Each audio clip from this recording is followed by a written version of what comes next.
We co-host this webinar with the SBDC Technology Commercialization Center, another great program operated by UTSA.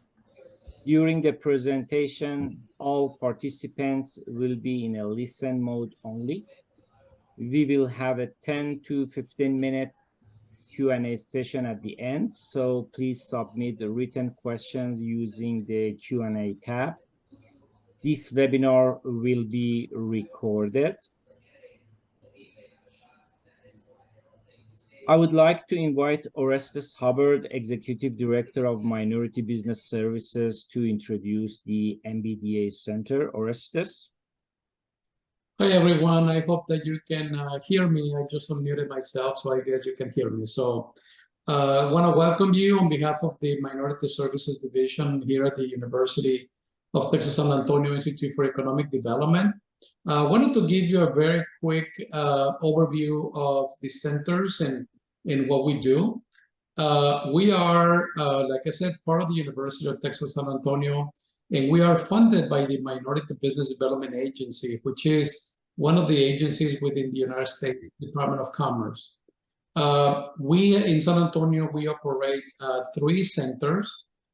We operate the MBDA Business Center, where we serve ethnic minority-owned firms, primarily to grow and develop their sales revenues, as well as access to capital. We have another program very important to us, which is the San Antonio MBDA Advanced Manufacturing Center. This program basically serves minority business enterprises in the manufacturing industry, and our goal is to help your company grow and develop, be able to grow their revenue base. We also have the San Antonio MBDA Export Center. This center is another specialty center within the MBDA family of programs. This particular center focuses on assisting ethnic minority-owned firms in exporting. We have focused for the last 10 years in helping companies export primarily to Latin American countries. More specifically, Mexico is our biggest trading partner, so most of our clients end up doing business in that country. So as you can see on the map here on the bottom right side of your screen, we serve as a one-stop shop. You know, we have clients from all over the country that we serve, and we focus on helping those minority-owned firms. What is it exactly that we do? We provide business development services, and you have an array of services that we provide. You can see them here on the screen. Primarily, we do 2 things. We help our clients have access to procurement opportunities. We help them secure contracts through the one-on-one technical assistance that we provide, as well as access to capital. We help our clients have adequate access to financial resources for not only their current performance and operations, but their anticipated growth for the future. You know, on the screen, you're going to see here that we also do business matchmaking, specialized training. We work with OEMs and large primes, and we also do strategic business consulting. So for more information, go to the www.sanantoniombdacenter.com. You're going to be able to learn more about the 3 programs that we operate here within the university. And with that, thank you so much for your interest, and I'm going to pass that back to Javid. Thank you. Thank you, Orestes. I would like to invite Bijo Matthew, Director of the SBDC Technology Commercialization Center, to let us know about the center and its services.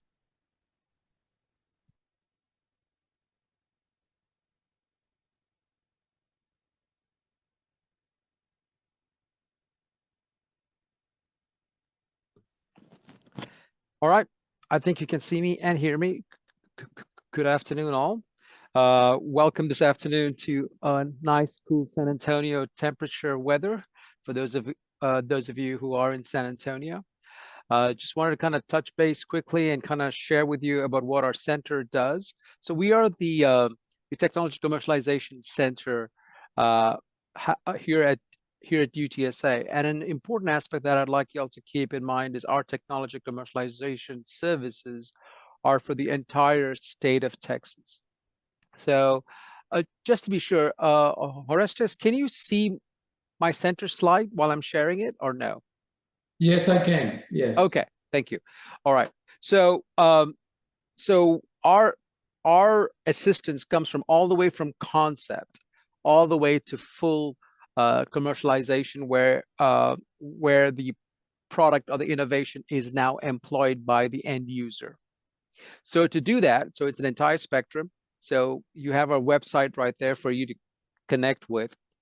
And one of the things I want you to take away from this is all our services are offered at no cost on a one-on-one basis and confidential basis with each of your ventures.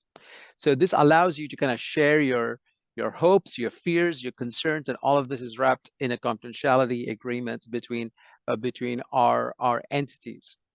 And so when we have a company come in, it could be at an idea stage. And so we have programs such as our Texas IDB, which is an ideation discovery boot camp that goes over for multiple weeks, to Texas Innovation Commercialization Lab. We have our Pathways program, which has really helped companies develop an SBIR, STTR proposal.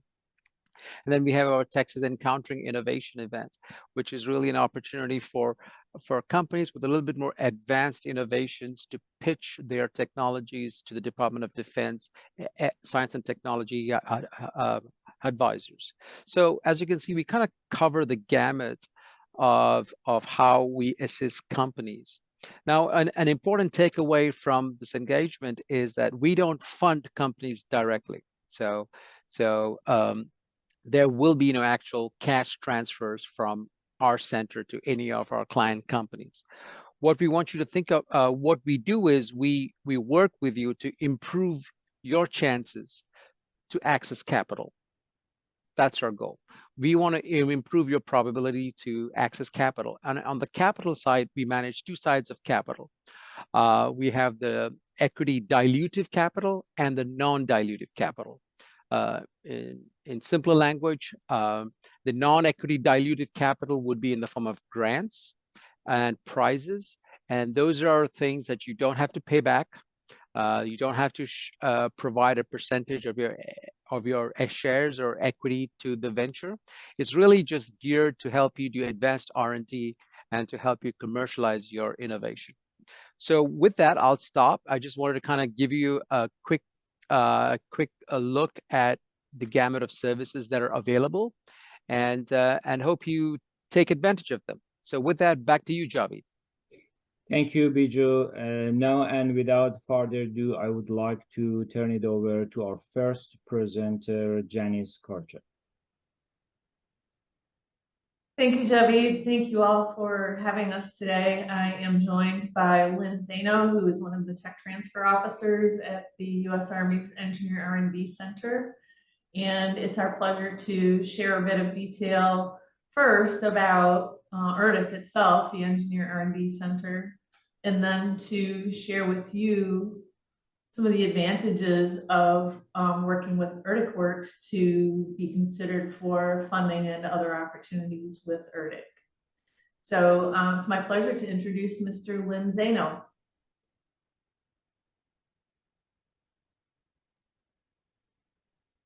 I was afraid of this. Is the audio all right?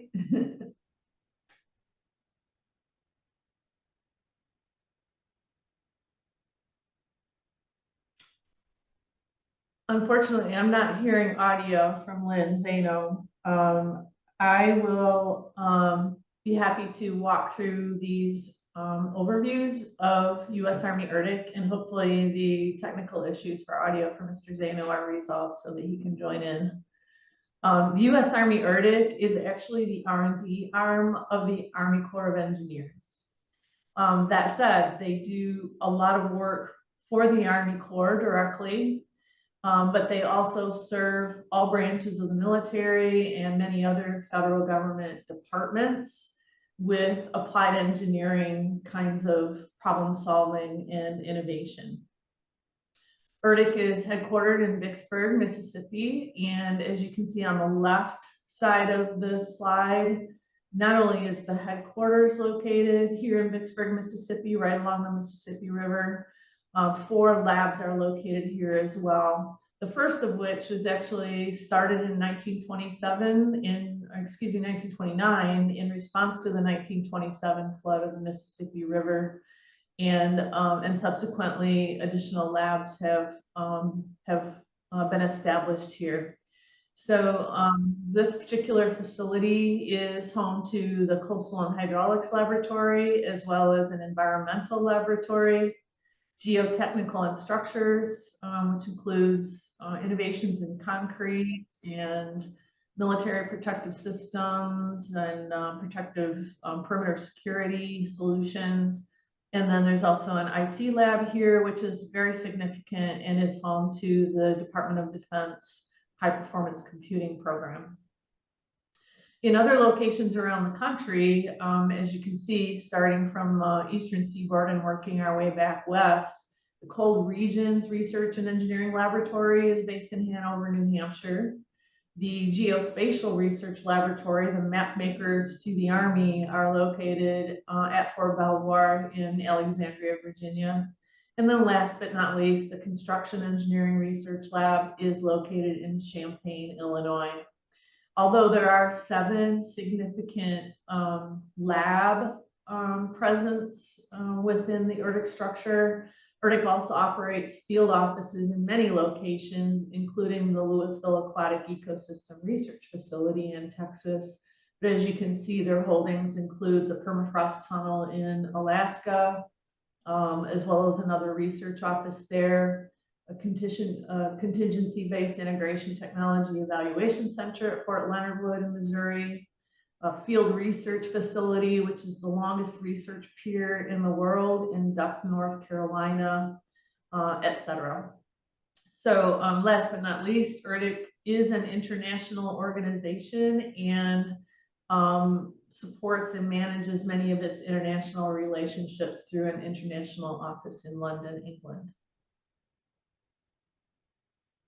ERDC has a lot of specialties, and we'll certainly walk you through some of those details, but it's primarily guided by this new published set of R&D priorities for the Army Corps of Engineers.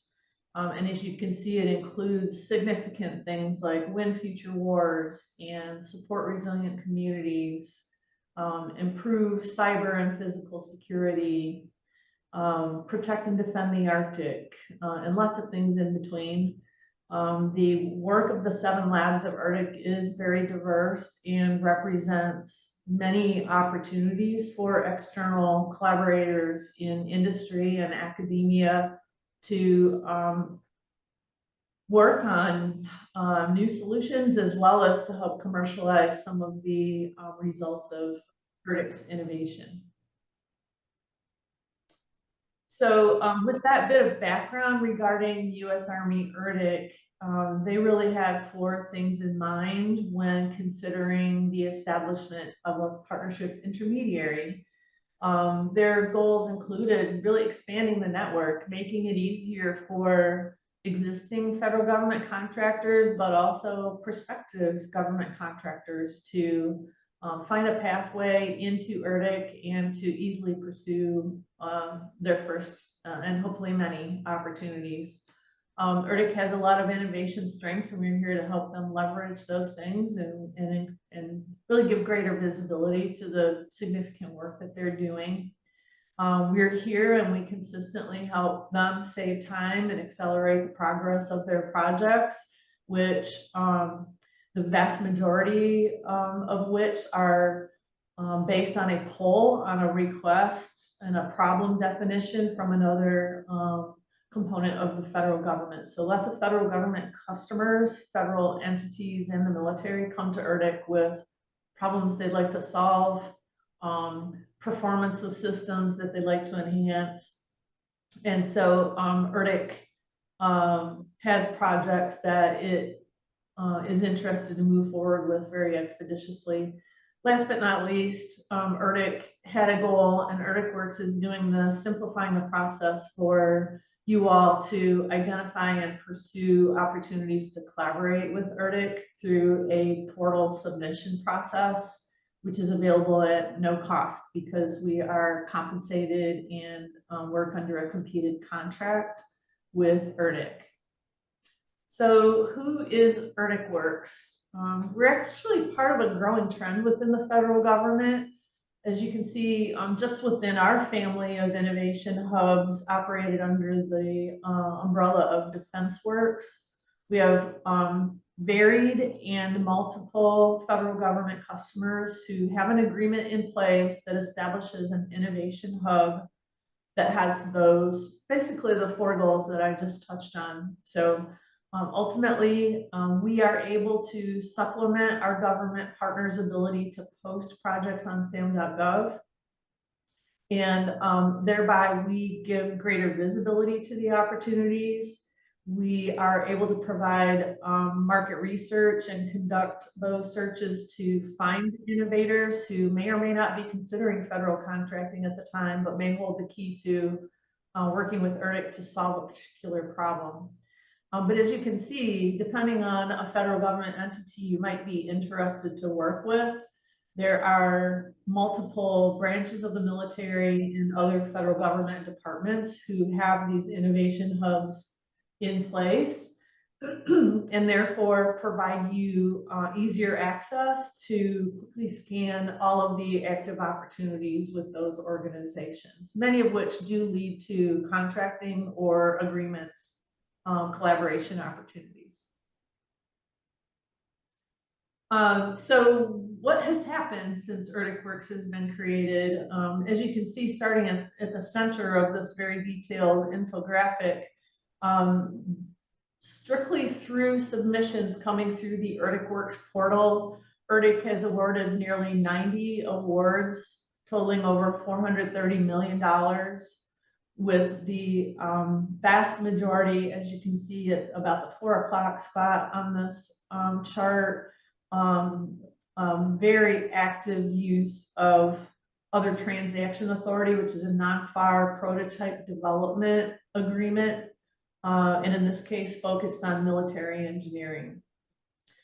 We operate at the 1 o'clock spot here, as you can see, a database and ecosystem of over 20,000 contacts that allows us, again, to supplement SAM.gov by reaching out directly with email announcements, social media posts, to bring these ERDC collaboration opportunities to the attention of those who seem to be well suited to consider responding.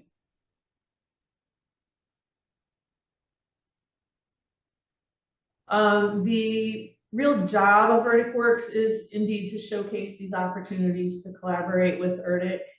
ERDC has a commitment to increasing the number of institutions that it works with from the academic standpoint. It has small business goals and monitors very closely their success at awarding agreements, contracts, and even licensing commercialization, or licensing patents for commercialization to small businesses. And so really these opportunities are in 2 major categories. One, to submit prototype development and other contracting opportunities to work with the engineers at ERDC, and also to consider and pursue some of their patented technologies that are available for commercialization and thereby potential sale to federal government customers as well as commercial customers. So I do have a counterpart on the line. Billy Klauser, have you been able to unmute yourself so you can join me for this portion of the presentation? If not, I will keep going. I have, Janice. Can you hear me okay? Yes, sir. I'd like to introduce our Senior Innovation Project Manager, Billy Klauser, who will provide an overview of the 2 portals that we operate at no cost to external audiences to help you identify and pursue opportunities with ERDC. Thanks, Janice. As you can see, based on the thing, this is a snapshot of our portal that you can go to. We invite industry and academia to come in to submit on ERDC opportunities. We have over 35 project categories with a diverse range of needs, anywhere from military engineering to cyber to information technology to the war fighter. So we're looking for, ERDC's looking for partners to collaborate with them that can solve a problem. And so we have a portal that has a low barrier of entry for, really focused on non-traditional defense contractors, where companies can come in and submit a 3-page white paper. It's a very simple process that they can go through, gather a little bit of information, and then the company can come in and submit that 3-page white paper. Typically, ERDC, will announce opportunities. They can be anywhere from a prototype opportunity, maybe go through a commercial solutions opportunity, or a tech challenge, or possibly typically the BAs are continuously open opportunities where companies can come in and submit an idea. All right, James. Great, thank you, Billy, and I'll invite you to jump back in and talk briefly about the second ERDC Works portal as well. The ERDCworks.org portal is available for you to start reviewing as soon as this webinar is over. Hopefully you won't be distracted until then. But as an example, the Military Engineering Other Transaction Authority, so this is non-FAR, must be prototype development, has a preference for non-traditional defense contractors, allows for a series of kind of levels of award. ERDC, we've heard some ERDC folks say that they think about this OTA opportunity similarly to the way other federal government entities are using SBIRs. But this project is by far the largest and the most visible of the projects that have come through the ERDC Works portal and been awarded funding by ERDC, as featured in Popular Science magazine and a number of other media portals.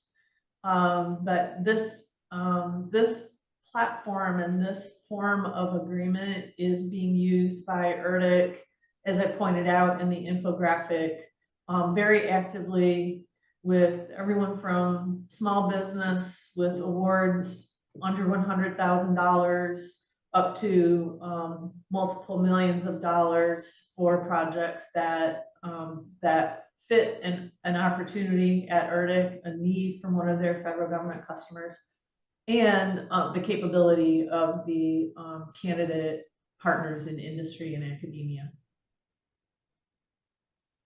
Just to give you an example of a project and the pace at which these things can move, this is a project that's being undertaken as a pilot at Fort Benning, Georgia.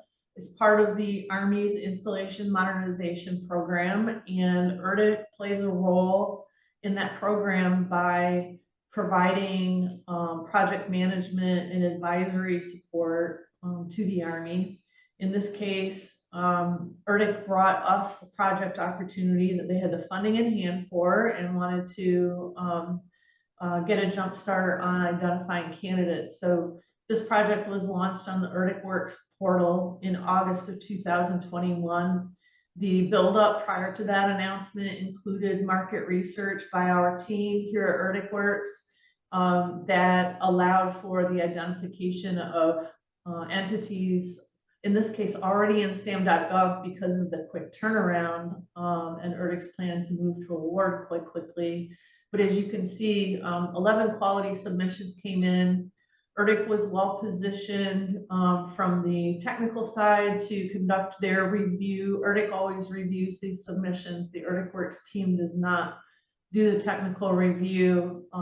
We provide the portal, we provide the visibility and the access and the ease of putting concepts in front of the ERDC teams. And as you can see, they moved quite quickly to select a preferred vendor. And because of the work that we had done to also help that researcher coordinate with the necessary supports from the contracting team and the Office of Research and Tech Transfer, this project moved very quickly to an award just 4 months later of almost $4 million. Subsequently, this project has been assessed as being successful so far and has been awarded a second amount of implementation funds to move this pilot even further down the pathway. The exciting thing about this project is that the Army has indicated that if this pilot is successful, they may very well consider incorporating it into their specifications and installing and integrating it into other Army installations across the country and around the world. This chart is really meant to show you how quickly and how kind of repeatable, how predictable this process can be from the identification of a project need at the top left. We quickly move with ERDC to identify the appropriate support options. If it is determined that the project can benefit from being launched on the ERDC Works portal, as you can see, this moves quite quickly. An ecosystem announcement to the target audience, as well as broad visibility in social media and to professional associations happens. Quite often it's a 30-day turnaround with submissions coming in and ERDC being prepared to review and down select those submissions within 10 days to 2 weeks. And then within a 30-day time frame, ERDC may ask us to help facilitate and host virtual pitches or other one-on-one discussions to help fill in blanks from the material that's been submitted. This all sets the stage for ERDC to then move very quickly to moving the select projects into a form of agreement, a FAR or non-FAR contract or agreement, a cooperative research agreement, or any number of other types of documentation and terms that support the potential collaboration. So Billy, I'll invite you back in to talk a bit about this second portal that has been created by ERDC Works to help ERDC on the other side of the spin-in equation. Yeah, so thanks, Janice. So one of the other our support areas and how we support ERDC is on the tech commercialization of patent commercialization. We have a website that's dedicated strictly for that opportunity. We typically look at patents. They have multiple patents that have come out of ERDC from the researchers that they've, evaluating whether they're working with collaborating with companies. There's opportunities there for IP to intellectual property come out and be generated there. And then also patents that are generated from research that's been done, based on what the researchers have done. And so we have areas of opportunity for companies to come in and evaluate the patents and looking to commercialize that technology. That's one of the primary focuses of the Army Corps U.S. Army Engineering Research and Development Center is to how do we get that research out to the commercial sector. And so we come in and help support that, and we have what's called our ERDCinnovation.org website that helps support that. Thank you, Billy. I will share a few slides that offer a few examples, but basically ERDC's portfolio includes about 90 active patents at this point. And if you think back to the nature of the work of the 7 labs of ERDC, you might expect that those patents represent quite a bit of diversity in terms of the types of solutions that they offer. You can see from the screenshot of the portal here that there are some major categories of solutions in the categories like protective structures and systems, environment, energy, water filtration. Solutions fit in that category, as well as some construction applications and others. And so we are here to the point made earlier, to really offer up patents that represent research and development that is already complete. In most cases, ERDC's patented solutions have moved and been resourced all the way through prototype build, which means that these solutions quite often have been demoed and tested and tried out with federal government customers. And so the strength of these patents is apparent in their position on the technology readiness level scale, as well as the familiarity that already exists among some of the potential federal government customers. Of course, many of these innovations also have commercial applicability. We're watching a video snippet, and this will loop quite quickly, but this is one of the perimeter security protective structures patents that has resulted from research and development at ERDC. This system is among a portfolio of protective structures and perimeter security solutions that ERDC, together with the Department of Homeland Security and the NFL security team, actually utilized this barrier system along with others at the Kansas City NFL draft this year. It is an example of one of ERDC's designs that is becoming quite well known and has a lot of commercial applicability and market interest. So a great commercialization design, not only for federal government, but public safety and other applications that would point to potential commercial sales opportunities. Here's an example of a water-related technology, and of course the point of limited resources and the logistics required to transport fuel, water, and other critical resources to the front line of particularly arid climates like San Antonio, let's say. But this design is particularly focused on capturing evaporative loss of water and effectively allowing for a very limited resource to be captured and available for reuse in a very dry and arid situation. There are, again, varied and unique patents in the portfolio from ERDC, and ERDC has streamlined its process to be able to accommodate an evaluation license, which really creates the opportunity for someone to kind of kick the tires, build against the patent, and gain insight while putting together a commercialization strategy. Those who are able to quickly put a commercialization strategy together are of course welcome to apply directly for a patent license agreement, and thereby, as soon as that agreement is in place, start producing and selling based on the ERDC design.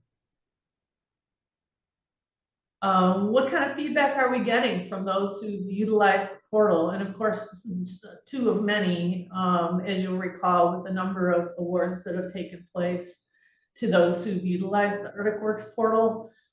It appears, based on the feedback from these folks, that we are achieving those objectives that ERDC set out, hoping to take time out of the process, enhancing the accessibility for you all to these opportunities to collaborate with ERDC, and really focusing to the point made by my counterpart Billy Clauser earlier, a real intention to achieve technology transfer and technology transition, and address some significant needs in our warfighter military environments as well as in commercial environments.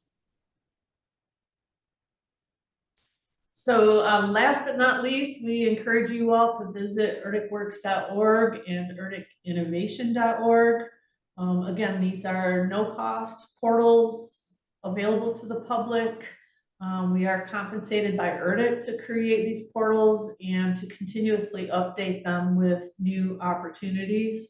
Many of the opportunities on the ERDC Works site are actually continuously open. So some of them are posted and open for a year or longer and do not have a 30-day turnaround. So that could give you a comfort to kind of take your time or be a bit more intentional about what you might submit.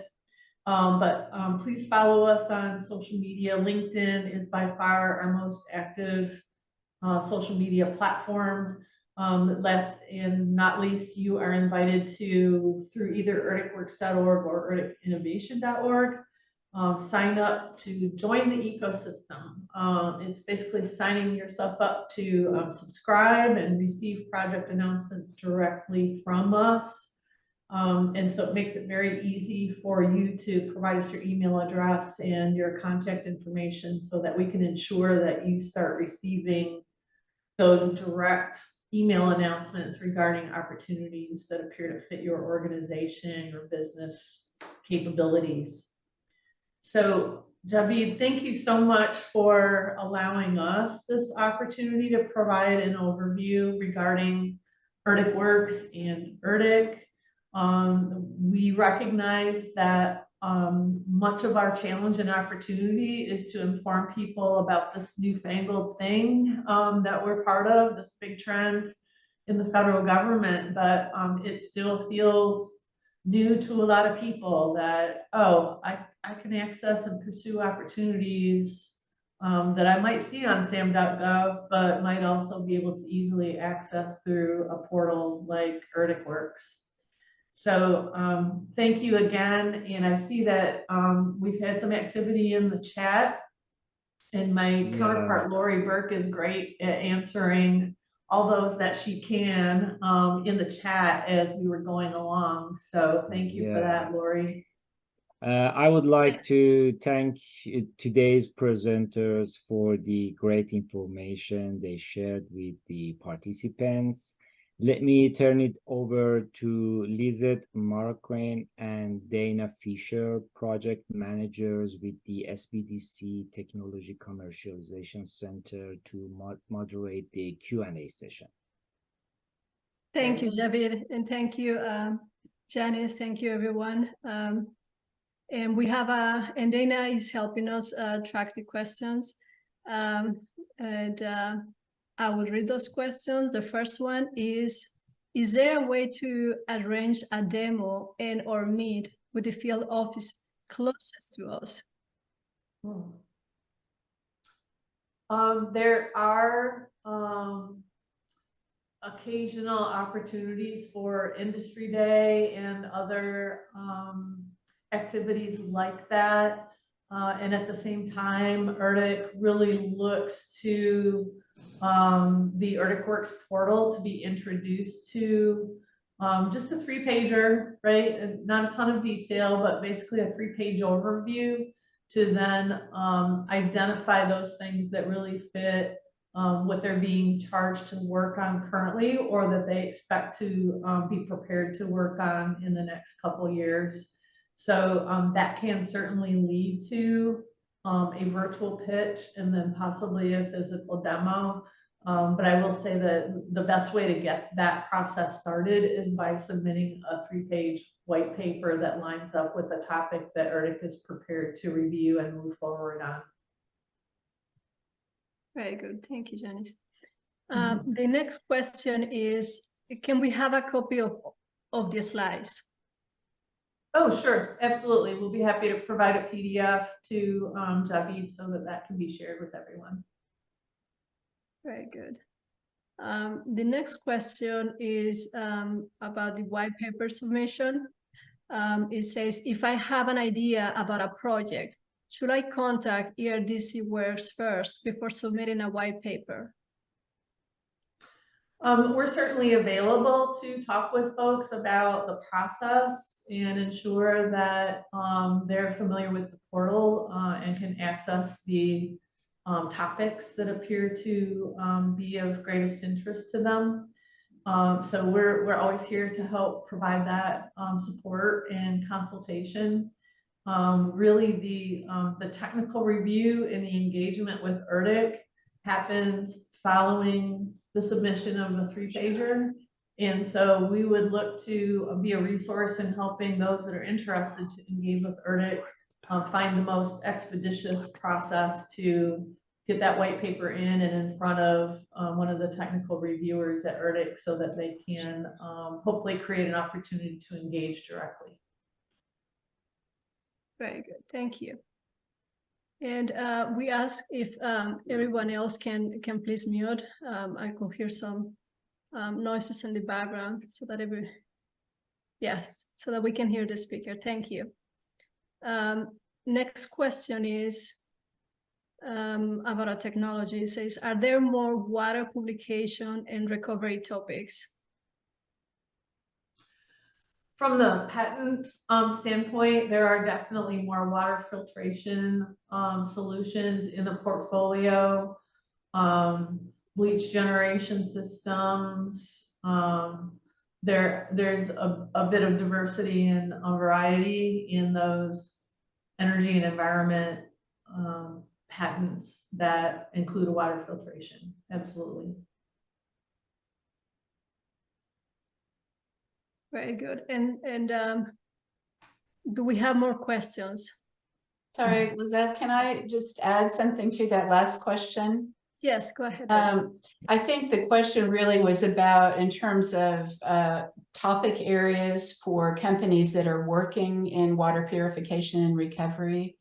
And that would be for submitting solutions, not licensing, but submitting solutions. Thank you, Ms. Fisher. The opportunities for submitting solutions that relate to water filtration are very likely to be in a civil works commercial solutions posting on the ERDC Works portal. So when you visit erdicworks.org, you'll see the kind of poster size announcements with a little teaser about what's included in that topic. And if you click through, there'll be quite a bit of detail.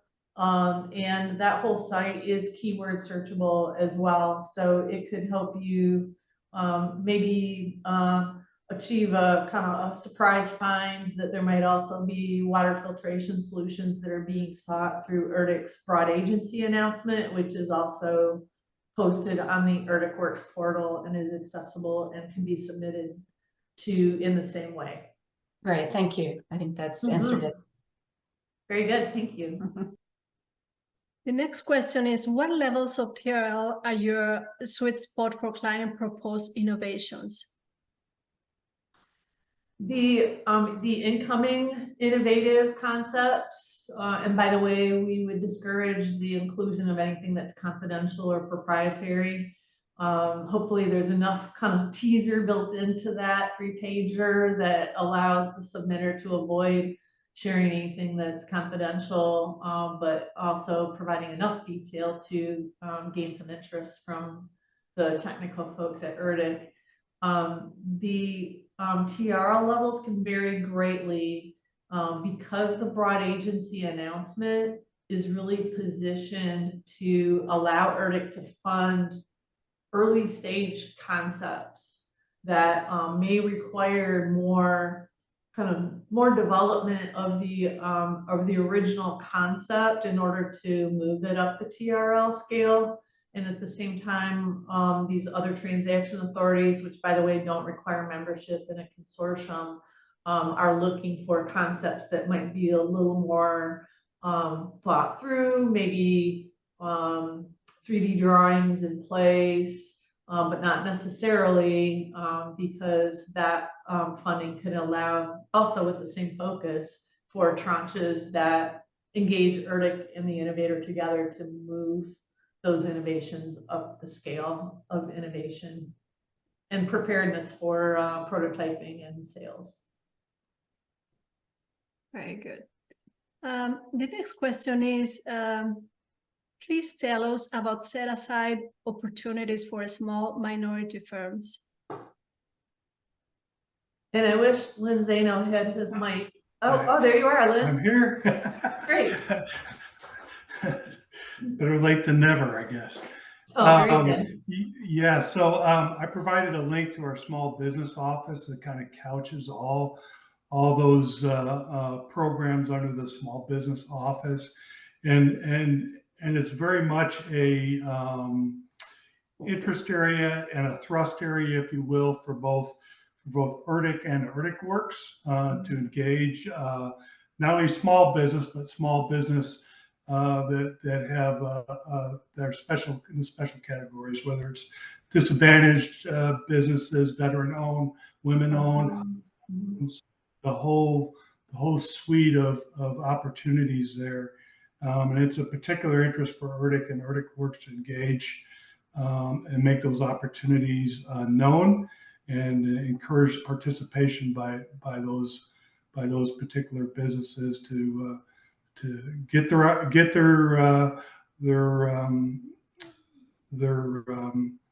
goods, if you will, their products in front of us.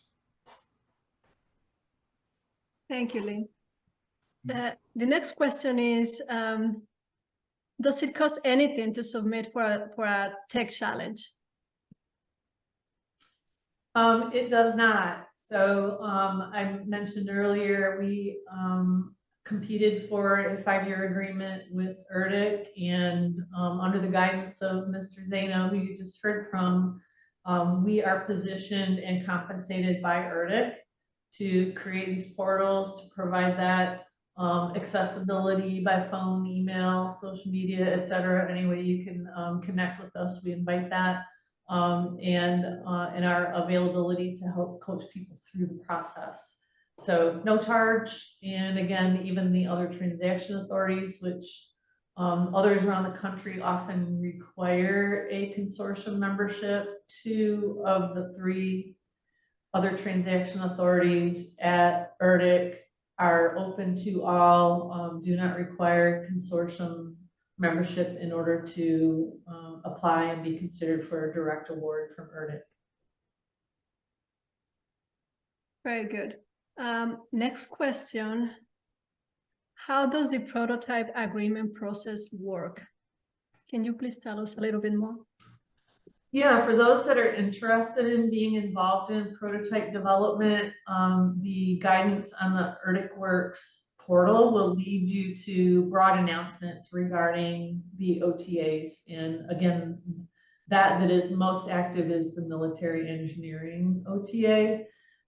It requires that the project focus on prototype development, but just based on my economic development and experience with this MEP helping manufacturers, the definition of prototype is much broader. It includes systems or products that may be already available in the commercial market, but are not ruggedized in order to meet the needs of our warfighter, may not be lightweighted enough to be an effective addition to the kit of a warfighter. And so those processes of addressing lightweighting, ruggedization, changes in more available materials, reduction of cost, all of those things would be considered part of the prototype development process. And so it doesn't have to be something that is just on the back of a napkin and the entire process has to take place in order to get to something operational. It can be steps that address some of those topics that I just mentioned. Perfect. We have another question about funding. It says, when funding may be available if a white paper is selected? Yeah, ERDC has a budget of, it's far over $2 billion a year right now, but they may or may not have funding for particular projects in any given year, but that will change year over year. So ERDC is inviting submissions around topics that they know they are either funded to work on right now, or they are very likely to be funded to work on in the next couple years. And so a white paper, when it comes into ERDC, may receive one of three responses. One, they may say, oh, that's a medical device solution. ERDC doesn't do anything in medical device. Thank you, but please, revisit our postings and try again. They may say, we're really interested in this, but we're not currently funded. We would like to place it in our library, and if funding hits next year, 2 years from now, we are able to receive the funding from a customer and go right to these white papers that we've put in the library and not recompete. So they can pull out white papers around a new water filtration solution that they get funded in FY25, and say, oh, that came to us in the fall of 23, but as long as those submitters are still interested to do that kind of work, we can just dust those off and engage in negotiation and try to put a project together. And then last but not least, of course, you might hit a sweet spot where ERDC is funded this year, and they may move your white paper right into permissions from contracting to engage directly and start negotiating. And it could very well be that someone proposes a $10 million project and ERDC's got 1.5 to get started. The process allows them to engage with the submitting party and negotiate scope to match resources that might be available for the first round of collaboration. Very good. Thank you, Janice. Absolutely. Another question is, of all categories, I don't see any for tactical weapons design. Do you see if there's anything for? Yeah, Lynn, I don't know if you'd like to respond to that, knowing that Lynn is a former airman, and so comes from an entity that had more weapons design activity than ERDC does. But the scope of labs will vary. Even if they say military engineering, they may not be doing everything related to military applications. But Lynn, I'll hand that to you. Yeah, that's correct, Janice. And I think you'll find that the Air Force Research Lab and the Army Research Lab are more engaged in tactical weapons and weapons technology of all sorts. We are, ERDC is engaged in weapons effects. So our primary focus is how do we mitigate weapons being used against our force, right? Being used against the military, whether it's usually involves structures and how we strengthen and fortify structures to withstand weapons impacts, whatever those may be, and how we ruggedize our installations and critical infrastructure as well from a civil works perspective. Our military bases and our navigable waterways, our dams, things like that. All those are part of the national security infrastructure, and we have a charge to figure out how to best protect those structures, either through materials, certain materials, or other security measures to work that out. So we're more of the defensive versus the offensive piece of weapons technology. Excellent. Thank you, Lynn. And now I will, I think that's the end of the question session. We are going to share a link. This is the survey for, we appreciate if you can, if everyone here can take a few minutes to answer this survey. It is very important for us to hear your feedback about opportunities for improvement. And now I'll pass it on to Javid. Thank you. Thank you, Lizette. I want to thank our moderators, presenters, and participants for participating in this webinar. I hope you enjoyed the topic and discussions, and have a good afternoon.